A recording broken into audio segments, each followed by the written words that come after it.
No one knew the king had another child. For 22 years, Zara Kwame had lived an ordinary life in the bustling city of Accra, unaware of the truth that had been kept from her since birth.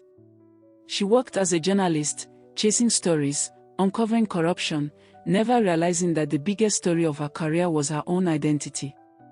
But secrets have a way of unraveling. And when King Alexander Kwame II collapsed at a public event, the entire kingdom held its breath. The monarch was dying. The question of succession loomed over the nation.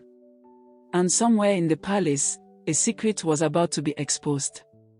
For years, the world had believed that the king had only one heir, Prince Lionel Kwame, the polished, picture-perfect future king. He had been trained since childhood to rule, shaped by the expectations of the elders, prepared for the crown that would one day be his. But deep within the palace archives lay a document no one was supposed to find. A birth certificate with a name, Zara Kwame. And when an anonymous source leaked the document to the press, everything changed. A nation in shock. The revelation sent shockwaves through the kingdom. The headlines were relentless: the secret princess. Royal love child, who is Zara Kwame? A commoner or a queen? Zara, who had spent her life reporting on scandals, suddenly found herself at the center of one. Paparazzi swarmed her apartment. News stations dissected her life. Strangers debated whether she had a right to the throne. And then, the royal guards came. "You must come with us," they told her. "The king requests your presence." The palace was like another world: golden chandeliers, marble floors, the weight of centuries pressing down on every hallway. Zara had seen it on television, but stepping inside, she felt like an imposter. The first time she saw her father, he was lying in a hospital bed, tubes and monitors keeping him alive.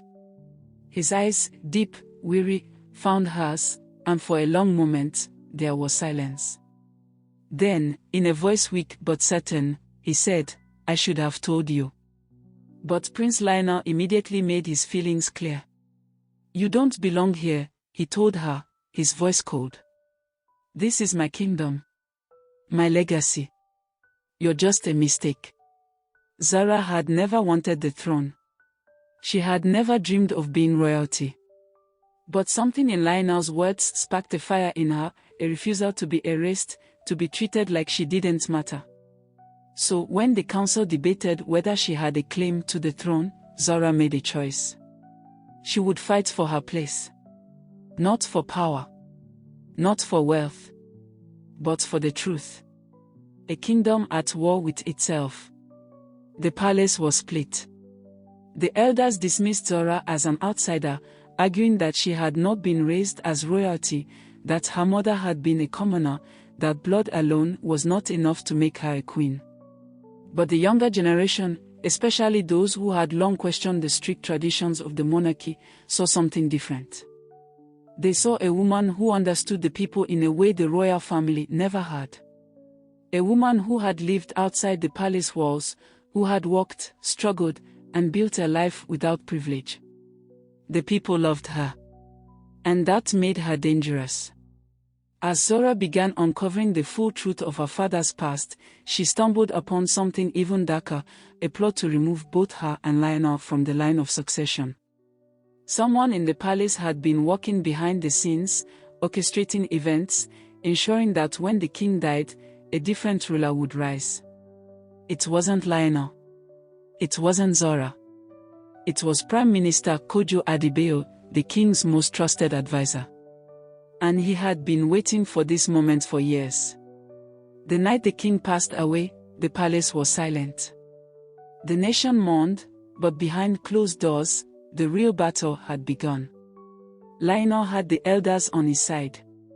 Zara had the people. And the Prime Minister had power.